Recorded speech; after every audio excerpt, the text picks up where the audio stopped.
สำหรับต่อไปจะเป็นบทเรียนของชั้นม.3 มันจะเป็นบทที่1 Unit 1 Lesson 3คือบทเรียนที่3ของพวกเราสำหรับหัวข้อบทเรียนที่3แม่น Describing people ก็คือการพรรณนาคน Describing people ในบทเรียนนี้เนาะเพิ่นจะบอกว่าจุดประสงค์ก็คือให้นักเรียนเนาะเรียนรู้วิธีการพรรณนาคนเนาะ In this lesson students learn how to describe physical appearance ก็แม่นรูปร่างหน้าตา physical เนาะทางสรีระทางร่างกายเราใช้คำว่า physical ข้อที่1คำศัพท์ของพวกเราก็จะมีคำว่า appearance แม่นรูปร่างหน้าตาข้อที่2 long hair คือผมยาว short hair ผมสั้น dark hair ผมดำheavy build ก็คือรูปร่างใหญ่เนาะในที่นี้เป็นแปลว่ารูปร่างใหญ่แต่จริงก็ได้แปลได้หลากหลาย nice ดีหรืองามเนาะ nice next one really ตัวนี้แปลว่าแท้ๆอีหลีแท้ๆ funny แปลว่าตลกอารมณ์ดีบ่แน่ใจว่าถูกบ่ funny แปลว่าตลกfavorite ก็คือที่มักหลายเนาะที่สุดในบทเรียนม.2 มีตัวนี้ music ก็คือดนตรีหรือว่าเพลงจะแปลว่าดนตรีก็แล้วกันalso เส้นเดียวกันเนาะคือกัน also เส้นเดียวกัน a good time มีช่วงเวลาที่ดีเวลาแห่งความม่วนซื่น a good time มีเวลาที่ดีก็ได้ short ก็คือสั้นหรือว่าเตี้ย tall สูง tall โอเค good looking ก็คือหน้าตาดีเนาะหรือว่าเจ้าสู้นี่บ่ฮู้ว่าแปลว่าหน้าตาดีบ่เพิ่นนี่แปลว่าเจ้าสู้งามถ้าเป็น good looking จะเป็นได้ทั้งหญิงและก็ชายเนาะhe is good looking she is good looking ได้เนาะเราเป็นคนหน้าตาดี pretty แปลว่างามน่ารัก beautiful แปลว่างาม part time ก็คือนอกเวลาเนาะ part time บ่เต็มเวลานั่นแหละบ่เต็มเวลาคำศัพท์ต่อไปคำว่า near แปลว่าใกล้ best friend my best friend ก็คือเพื่อนหมู่ฮักหมู่แพงเพื่อนที่ดีที่สุดเนาะเพื่อนที่ดีที่สุดหมู่ฮักหมู่แพง folk music หรือว่า folk song folk music ก็คือเพลงพื้นเมืองหรือดนตรีพื้นเมือง music เนี่ยจะเป็นดนตรีเนาะบ่แม่นเพลง handsome คือหล่อหรือว่าเจ้าสู้handsome เนี่ยใช้คนหน้าผู้ชายที่หน้าตาดีกับผู้ชายเราเป็นผู้ชายที่หน้าตาดีหรือว่าหล่อหรือเจ้าสู้ together แปลว่านำกันหรือว่าร่วมกัน together average ก็คือปานกลางเนาะหรือว่าโดยเฉลี่ยเนาะเฉลี่ย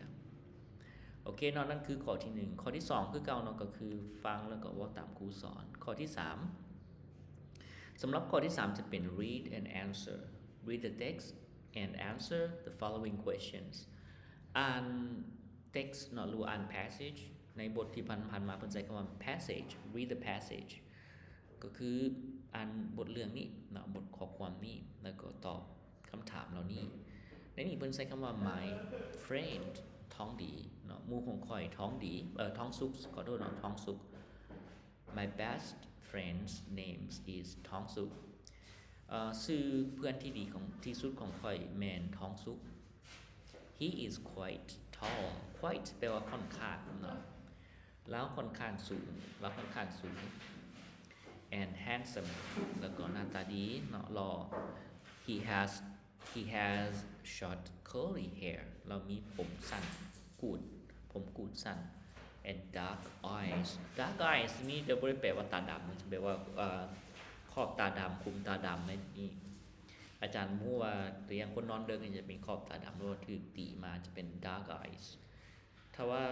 ตาสีดำเนาะเขาจะใช้คำว่า brown eyes เนาะตาสีน้ำตาลแทน he is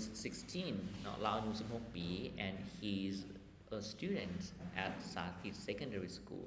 และเราก็แม่นเป็นนักเรียนที่โรงเรียนมัธยมสาธิตสาธิตนี้เพิ่นน่าจะหมายเป็น demonstration secondary school เนาะโรงเรียนมัธยมสาธิต the next one Thong Suk's partners Thong Suk's parents have a house in Vientiane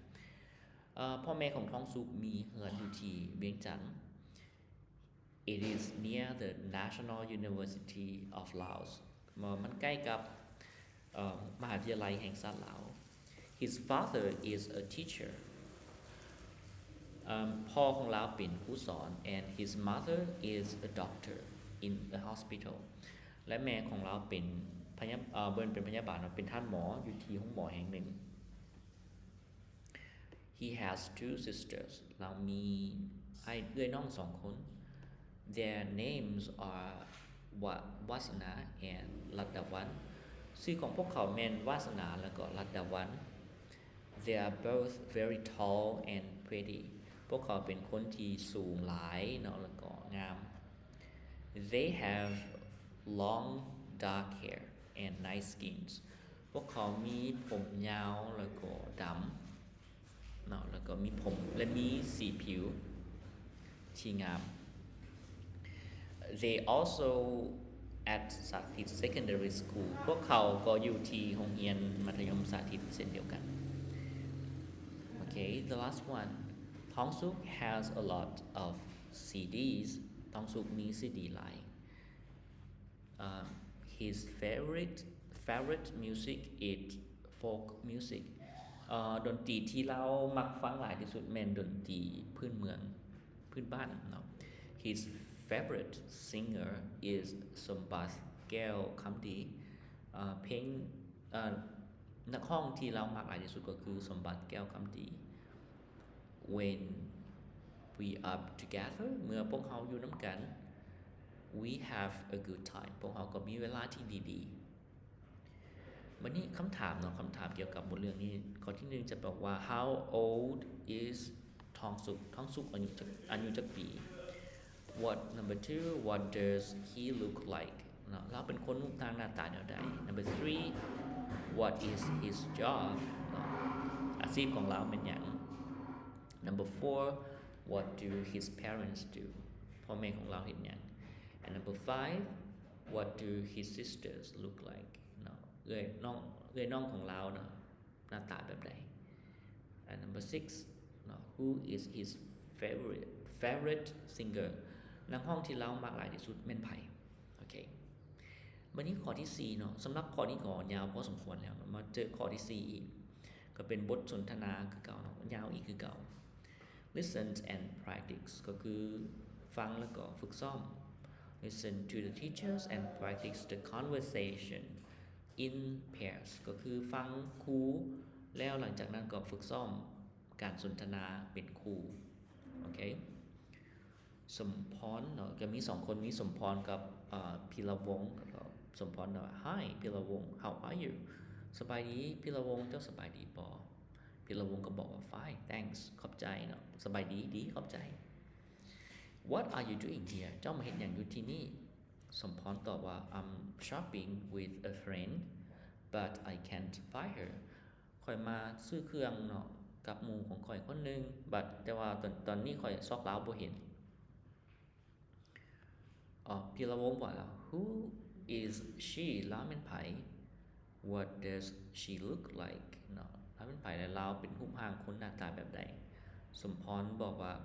she's gone from my school เราสึกก่อนเนาะมาจากโรงเรียนของข้อย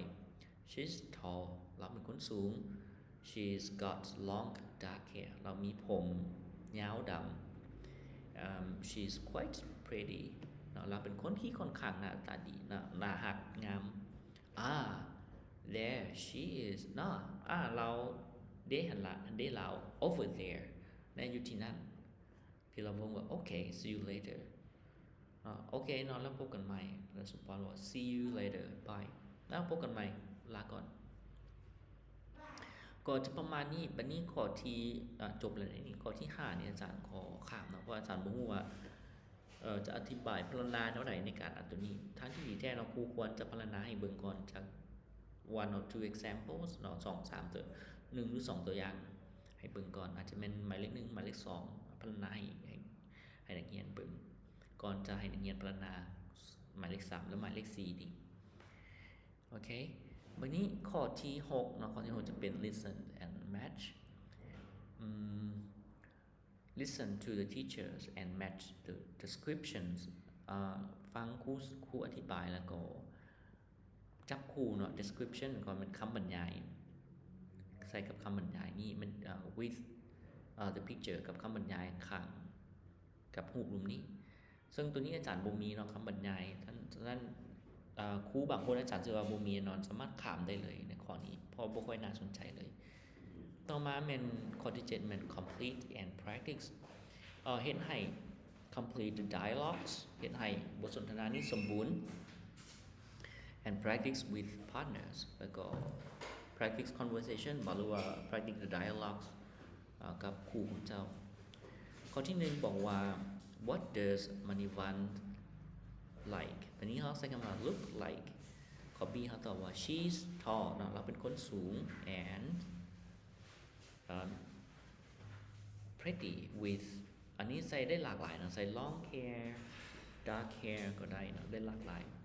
she's tall and quite pretty really pretty ก็ได้ very pretty ก็ได้เนาะใช้หลากหลายนะตัวนี้ก็ได้ทั้ง2อันนี้เปลี่ยนได้หลากหลายข้อที่2เนาะข้อที่2ข้อ A บอกว่า what does your grandmother look like เนาะ like มาใส่ she's เนาะแม่เฒ่าของเจ้าหรือแม่ตู้ของเจ้าเป็นแนวใดหน้าตาแนวใด she's อันนี้ใส่ว่า really old very old she's old เนาะก็ได้ she is old ก็ได้บ่ตื่นก็ได้ and she has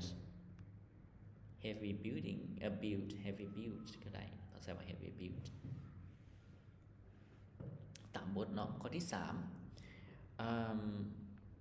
what your dad look like what is your dad look like เขาก็บอกว่า he is in his 40s ก็คือเราอยู่ประมาณ40ปีหรือว่าเราอยู่ในช่วงอายุ40ปี he has heavy build เรามีรูปร่างหน้าตาที่ใหญ่ and wear นะนี่คือคำว่า wear นะ W-E-A-R wears glasses เนาะ